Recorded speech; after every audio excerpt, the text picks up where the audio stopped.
আসসালামু আলাইকুম প্রিয় ভাইয়েরা, আশা করি সকলে ভালো আছেন, সুস্থ আছেন। এখন একজন ভাইয়ের ঘটনা আপনাদের সাথে আজকে আমি শেয়ার করব।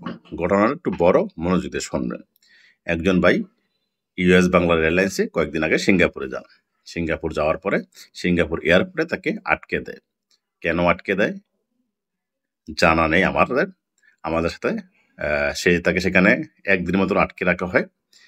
একদিন আটকে রাখার কারণে তার যে থাকা খাওয়া খরচ এয়ারপোর্টে, তার খরচ হয়েছে 42,000 টাকা বাংলাদেশি টাকায়। এই টাকাটা আমাদের কাছ থেকে এয়ারলাইন্স কেটে নিছে। তো আমাদের কাছ থেকে কেটে নেওয়ার পরে আমরা ওদের মাথা নষ্ট হয়ে গেল, কি টিকিট বেস সারা মাসে টিকিট বিক্রি করে 40,000 টাকা ইনকাম করতে পারি না, একজন যাত্রীর জন্য আমাদের এত বড় টাকার অ্যামাউন্ট কেটে নিল কেন? খোঁজ নিয়ে জানতে পারি ওই লোকটি সিঙ্গাপুরে গিয়েছিল সিকিউরিটি বন্ড ছাড়া। বাংলাদেশ এয়ারপোর্ট থেকে তার সিকিউরিটি বন্ড চেক করা নাই, চেক না করে ছেড়ে দিয়েছে, সিঙ্গাপুরকে ধরা পড়েছে। তার সিকিউরিটি বন্ড পেপার ছিল না থাকার কারণে সিঙ্গাপুর থেকে তাকে সিঙ্গাপুর ইমিগ্রেশনে তাকে সিঙ্গাপুরে প্রবেশ করতে দেয়নি। সেই এয়ারপোর্টে ছিল, যতক্ষণ ছিল ততক্ষণ খাওয়া দাওয়ার ব্যবস্থা করে সব কিছু করেছি।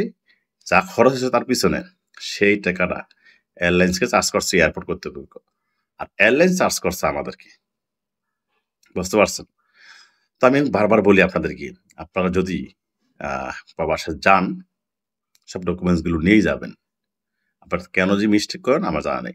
আর যে ভাইটি এই মিস্টেক করে গিয়েছিলেন তিনি আমার বন্ধুর কাছ থেকে টিকিট নিয়েছিলেন। তো এই জন্য হয়তো বন্ধুরই তাকে বুঝে বলতে পারেন কি লাগবে।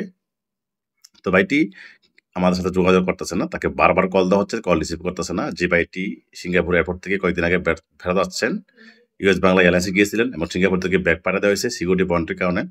সে যদি ভালো মনের মানুষ হয় তাহলে সে অবশ্যই আমাদের সাথে যোগাযোগ করে যে টাকাটা আমাদেরকে এয়ারলাইন্সে চার্জ করছে সেই টাকাটা তিনি ফেরত দিয়ে দেবে।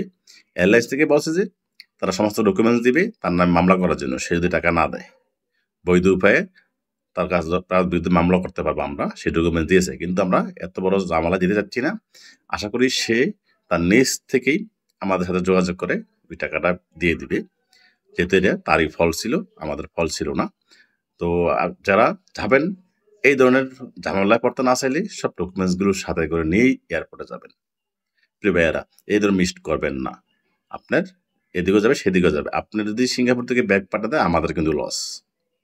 যারা আমরা টিকিট দিই, অনেক সময় আপনাকে যদি সিঙ্গাপুর থেকে ব্যাগ পাঠা দিচ্ছে এই টিকিটের টাকাটা কে দিবে? আমার কাছে টাকা থাকে না তখন এয়ারলাইন্স থেকে আমাদের কাছ থেকে টাকা কাটা নেয় আমাদের অ্যাকাউন্ট থেকে অটোমেটিকভাবে।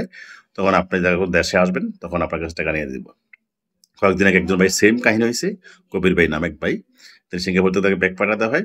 ভাইটি এত ভালো বলার বাইরে, তিনি বাংলাদেশের নামেই আমার কল দিচ্ছেন, ফারুক ভাই আমাকে তো ব্যাগ পাঠা দিচ্ছে, এয়ারলাইন্স থেকে বলছিল তোমার ব্যাগ টিকিট আমরা দিচ্ছি, এই টিকিটের টাকাটা তুমি যেখান থেকে টিকিট কিনছিলে এই ট্রাভেল এজেন্সি সেখানে দিয়ে দিবা। ভাই বাংলাদেশ নেমেই কল দিচ্ছে, ফারুক ভাই চিন্তা করেন না, আপনার টাকাটা আমি আগামীকালের মধ্যে দিয়ে দিব। যে কথা সেই কাজ। ভাই পরের দিন আমার টিকিটের টাকাটা পাঠিয়ে দিচ্ছে। ভাইটিকে সেলুট, তিনি কথা কাজে মিল রাখছেন এবং ইনি যদি আমার টাকা না দিত আমি খুঁজে পাইতাম না। অনেকের নাম্বারটা আমার কাছে থাকে না, নাম্বারটা আমি সেভ করে রাখি না। তো সেই ব্যাগ পাঠিয়ে দিচ্ছে এয়ারলাইন্স, আমার কেটে নিয়েছে টাকা, আমি তো জানতাম না কি করবেন কার টাকাটা। তো কবির ভাই যোগাযোগ করেছে, সেই জন্য এখন থেকে সকলের নাম্বার আমি লিখে রাখি, যারা টিকিট নেয় সকলের নাম্বার নাম সবকিছু লিখে রাখি যাতে কোনো সমস্যা যোগাযোগ করতে পারি। তো এরকম সবাই হয় না। যে ভাইটি কয়েকদিন আগে ব্যাগ আসছেন টাকা দেন নাই, দয়া করে যোগাযোগ করবেন। সবাই ভালো থাকুন। আসসালামু আলাইকুম।